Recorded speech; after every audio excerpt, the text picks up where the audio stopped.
Hey guys, welcome to episode number 382. Today is Monday, so it's Update Monday, Labor Day Monday, and we're up here in New Hampshire.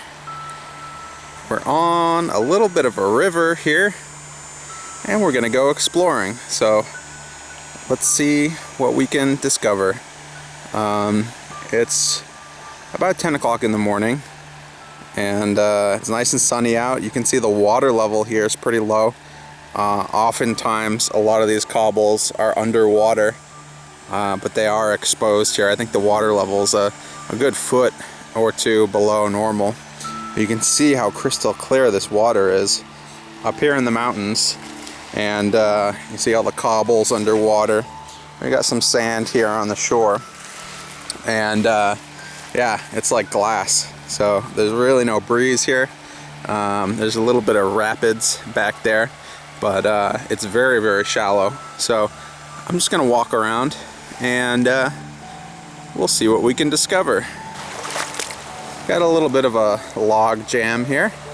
It looks like a tree fell down, and where the roots sort of hit the side of the river here, a bunch of other sticks have sort of gotten jammed up and whatnot. Obviously this stuff is not driftwood.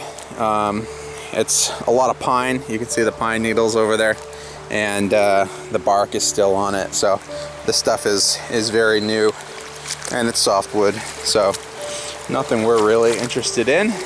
All along here you can see all of the trees that have sort of fallen down, fallen into the water, and you can see they're pushed way up there, because in the springtime what happens is this water rises really high, and it's moving really fast, and any trees that are in the water, any trees that fall down, are going to go down river.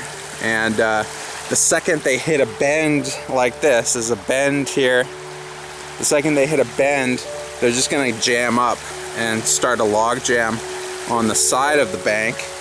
And when one jams up, just like you saw the pine tree that fell down, when one jams up, others sort of collect and get stuck amongst them, and you can see they're pushed way up there, because that's probably where the water level was when the river was running really fast. But we got some cobbles here, and the water's moving pretty fast over this area. The water moves quite a bit slower over there. You can see it's nice and flat, and then it picks up speed here because it's a lot shallower. So the same volume of water is trying to get through, and it causes this water to pick up a little bit. It's only about 4 inches deep right here, whereas it was a couple feet deep up above. I just got to make sure my flip-flops don't fall off, because they'll go all the way down river. There's quite a bit of algae here. Looks like some green algae, and some more little fish darting around. About a dozen of them in this little area. There's some kind of plant here. I don't exactly know what this is, but we're in New Hampshire, and this is kind of cool. We've got so much algae sitting here, and it's sort of sitting stagnant. We've got a little bit of film on the top of the water here, and it's sort of like a blue tint, and I believe that's caused by the algae itself. So, sort of interesting. Obviously don't want to drink that water. There's some really interesting rocks in this area too. You've got some which sort of look like this, and there's like a pinkish one and a white one. You can see there's like other stones that are sort of mixed in with these.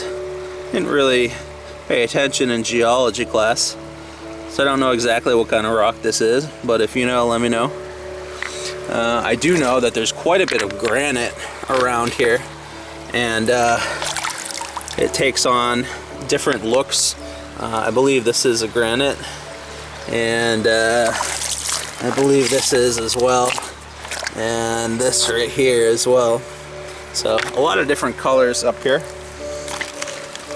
As you can imagine, the mountains are made of it, and when they start to crumble and go downstream, this is what they end up looking like. It looks like someone attempted to make a little bit of a fish trap here, and these are fairly common in river systems. It's actually how a lot of Native Americans trapped fish. If the fish are coming down river, what they'll do is they'll take these cobbles and build them up into walls, and they'll build it into a V shape going down river, and they'll do it from one side of the river all the way over to the other side, especially in an area like this where it gets shallow and it's easier to control, a lot less work. And the fish that are all coming downstream will have to go right to the middle of the river, and that's where they can lay their trap and catch the fish. Sometimes what you'll find are sticks that are a little bit more like driftwood. Like here's one here. You can tell that's been in the water a while. Most of the bark is off of this one, and you can tell it's a root. And it's got some really interesting shapes here. And it's been sun-dried, sun-bleached here. You can tell, but it's also been in the water as well. So that's pretty cool.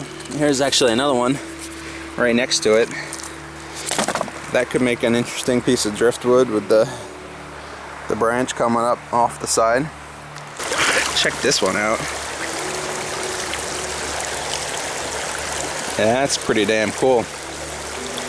Now again, I don't know what that is, but it's got reds and oranges and yellows in it.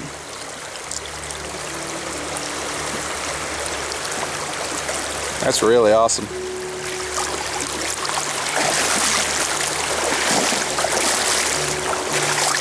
Great place to find some rocks.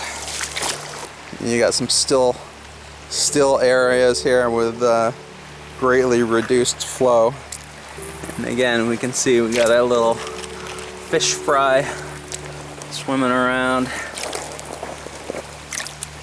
Let's see if I can get a little closer to them. They're all scrambling around. But same ones as before.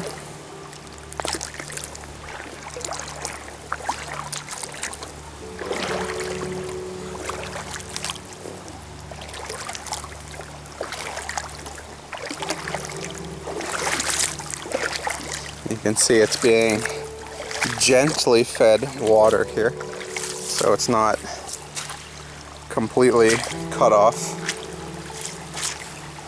from the river. Alright, here's another frog. Check him out. He's hanging out here on the side of the river. More on land than in the water, but I think he's looking for bugs.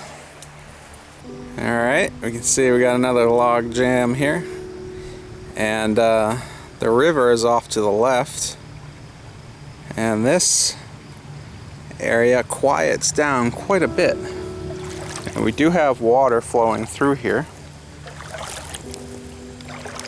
so we should be able to find some more critters. But it's quite a bit quieter than the main river itself.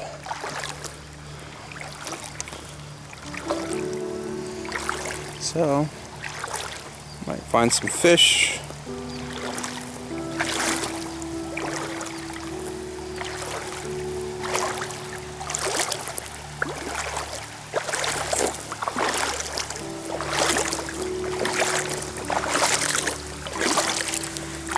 Might find some trash.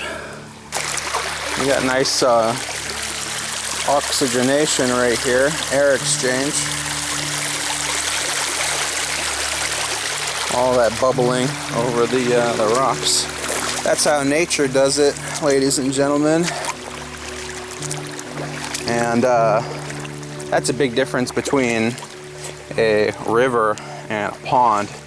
A pond will just sit flat and stagnant, and it will heat up in the summer, and oftentimes the fish just won't have enough oxygen in the water and they won't make it. Especially the larger they get, the harder it is to get enough oxygen. Got like a big timber in the water. I wonder if that was from a bridge at some point. And we got more trash. We got a flip-flop. Got a light bulb and a flip-flop. I think I saw a hat earlier too. I'll pick up on the way back. Sweet. That's my color. Alright, not a whole lot over here. We do have some sort of aquatic grass growing right here. It looks kind of like a hair grass, but it's probably a weed. Let's go check out this log that's fallen. That is a big tree. See, it fell off the shore of the bank there. All the roots came undone. It fell right across the water here. And then all of the other sticks just got tangled up in it as they went down the river. That's a really cool feature piece. Like, that could make a really cool planted tank. Alright. Let's see if we can do this without falling in the water, without dropping the camera in the water.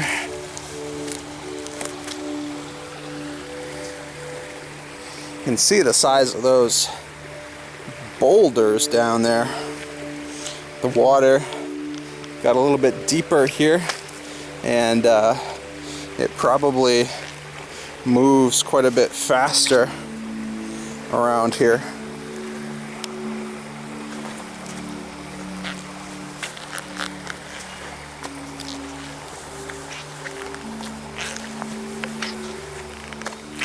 Check this out.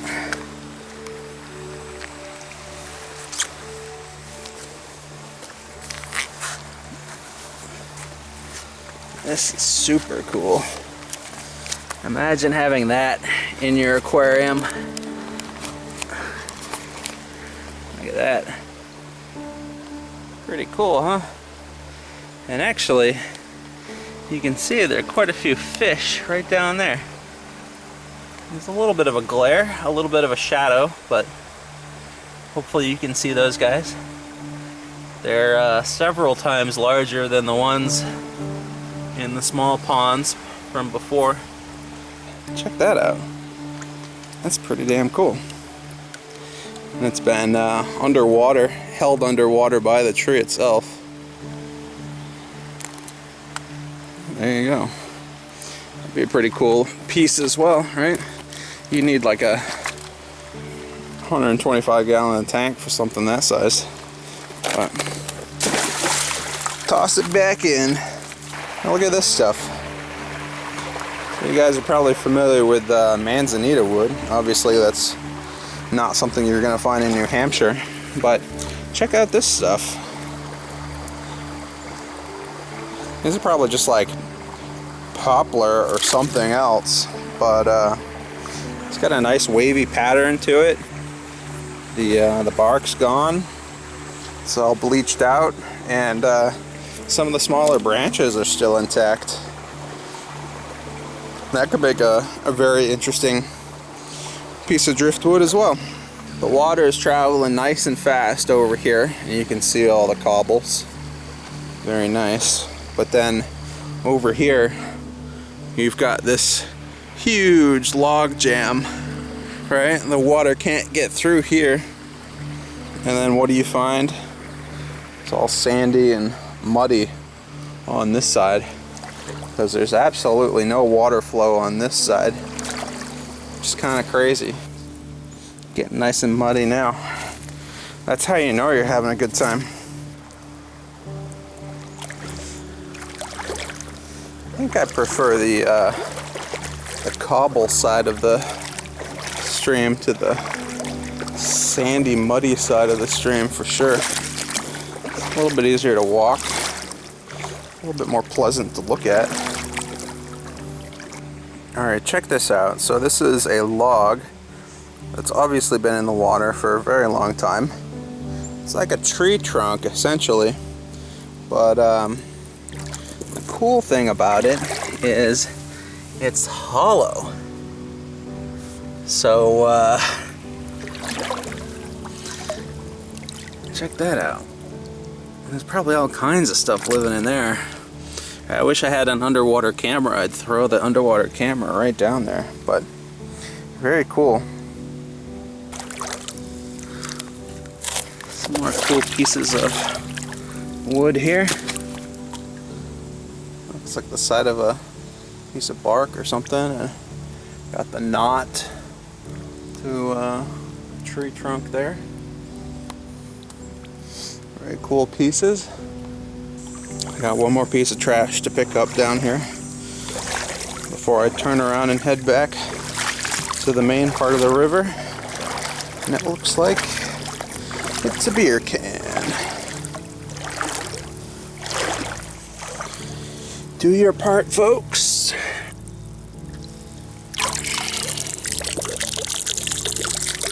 Don't litter. It's the last thing someone wants to see when they go for a nature hike. Is a Bud Light can. Especially when you got a view like this. Very cool. Some driftwood stuck down in the mud. And check that out. Can you believe these views? If you've never been to New Hampshire, folks, this is why people hang out here. You can't hear a highway. You can't hear any planes.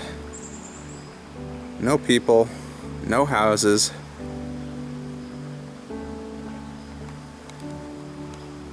All you've got is yourself, birds, and the water. A very cool place to hang out.